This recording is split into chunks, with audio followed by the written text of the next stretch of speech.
And just keep an eye on your chat. I'll let you know when you have about 2 minutes left. Thank you. Hi. Hi, Hi. Suzanne. So, whose idea was it to do the documentary? Well, actually, Datari, who heads up development for Jamie Foxx, had this great idea. He pitched to his boss pitched it to Kevin Hart, and then that trio called me and said, "We got an idea." And I was like, "I'm in. Now tell me about the idea." And then they reached out to Shala as well. Well, that's great. And how long did it take to figure out what you wanted to do, produce it, edit it, all that stuff? Years. Years, just Not really. years. Because, first of all, we're making a movie about the most popular entertainers in the world, and they've got jobs back to back to back. So Right. scheduling all of them was a lot. But was it easy to get them to consent to be interviewed? Was that part of the process or? Theoretically is what Reggie's saying. In spirit, they were all with us. Right. In actuality, it was really difficult to schedule. But on the women's side, we interviewed 17 of the top leading women in Hollywood, and I think that having that kind of feel of ensemble with them and not it was really important in the storytelling. Nice. And was it difficult at all to narrow down which actors you wanted to talk about or talk to? Yeah, it was tough. I mean, we There's went so for many. everybody we could. We fit in as many people as we could. But yeah, there were tough choices that we had to make, because at the end of the day, it's a movie. It's not even though it's a large two-part movie, it's not a 22 episode series. But Right. we were interested in film actors, people who were number one on the call sheet in films. I mean, when you open it up to television, oh, there's just Oh so yeah. many. Yeah, exactly, exactly. And theater and so on. And so Right. it really is specific to Hollywood.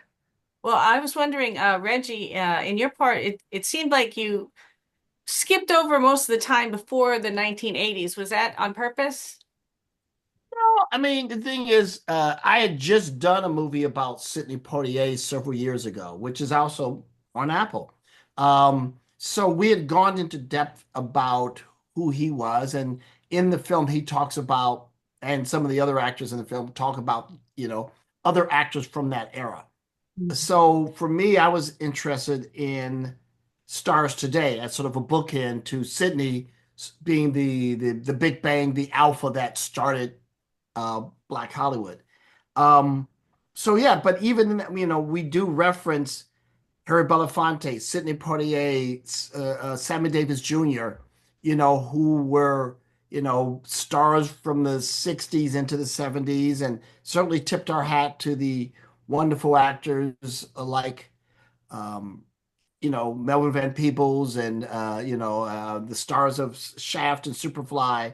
Um, but we focus more on today's stars. Mhm. So giving historical context, but here we are today, and here's what it's like to be a movie star right now.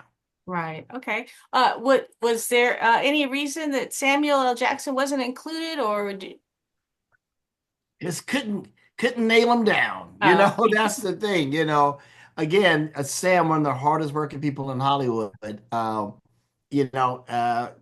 I love Sam, and we've done a couple of projects together. We always have a great time working together. okay, good. Yeah, he's one of my favorites.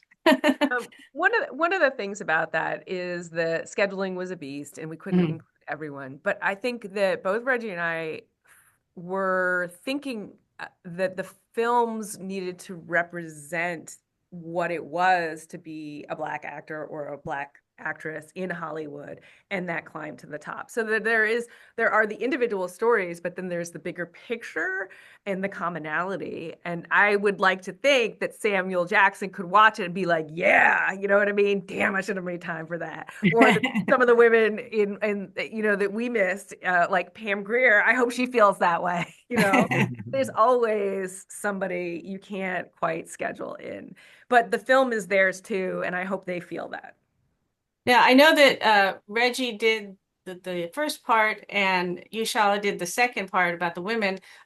Did you each, it seemed like they were both a little bit different in your take on it. Was that done on purpose to give your own angle? Well, we started, we were told they were two separate films. It wasn't a one and Oh, I two, see. or it's not episodes. And so you don't have to watch, you can watch them in any order, Sure. but I think they're two sides of an important coin, you Mhm. know?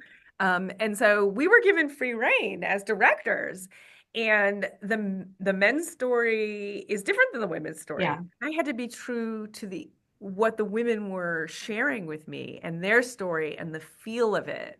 And it's just different. And so, yeah. Okay. And do you think that Black actors will continue to get better roles and have more success and awards, especially with the current political climate that's going on? I do. I think that there's so many amazing stars. Their talent is undeniable. They have huge global fan bases. And at the end of the day, it's just smart business to work with them. I mean, this is show business. So And I'll add to that. I'll just say that this film wouldn't have happened without Black stars, and them wanting to produce something that they're not necessarily, it's not like a star vehicle for Jamie Foxx. He's interviewed, and so I think the more that the stars are producing projects for themselves, the better off we will all be because of the products that will be created. I would also like to say, as a Black woman, there is no period in time that I would want to be part of other than today. I am more empowered. I have more opportunities. I can be more fully myself. There's less foot on neck than in any other historical period. Are there things that still need changing? Absolutely. And you can see that through the women and what they tell in the story about becoming a leading actress in Hollywood. They love it and they are dedicated to their craft. But yes, there are still things to change. I agree with that. And for all women, actually, this is probably the Yes. best mhm. time in a way to be alive and in certain countries, at least. Yes. And Amen. and Amen. Reggie, in your section, you talked a lot about how Black actors were told originally that they didn't sell, their movies didn't sell internationally or overseas, and then they disproved that sense. Is that also the same, Shala, for female actors in movies? Oh, absolutely. I think there is just room in the business to get rid of some of the older stereotypes. And there's a story that actually isn't in the film where Gabrielle Union was was talking about going overseas and doing an international press tour. And she was like, "Oh, I can just hide out. Nobody's gonna know who I am. Black films don't sell." And oh my gosh, she was being accosted by people in cheerleading outfits going, ISIS, ISIS from, right? And what she realized is that's a lie that the industry tells us for some reason, in that our films are bootleg, all over the world Wow. because there are Black people all over the world and Sure. people interested in Black culture because the films are good. And so we just need to capitalize on that business, but there is business. I mean, right? And what does Daniel say in your film, Reggie? Oh, he says, uh, they call us minority. There's nothing minor about us. We're major. That's true. He says And major bro. Everyone always forgets the bro. I love the bro. no, the bro is major as well. I agree. No, but I mean, but and look, I've heard that throughout my career. People, oh well, oh, you want to make a movie about some Black teenagers where Black movies don't sell it internationally, neither do teen movies. You have a Black teen movie. And then cut to, a decade or so later, where studios will say, oh, you want to do a Black Western where, Black movies don't travel and Westerns don't travel. And then, Django Unchained made $500 million. So, there's always the same excuses done by people who oh, this movie's different. Oh, that means we don't know who's going to watch it. And, how much should we spend to market it? And, oh, can't we just make the same old movie over and over again? It's like, well, no, that's bad business. I mean, at a Right. certain point, people want creativity. That's true. Well, thank you. I'm out of time, but I appreciate you guys talking to me. And I watched it last night. I did enjoy it quite a lot. I stayed up late watching it, in fact. Well, we appreciate Thank, that. thank you for not falling asleep during while No, you watch no. the movies. I enjoyed it. It was Exactly. like, oh, I love seeing all the faces and recognizing who was who and all that. It was great. Thank That's awesome. Thank you so you. much.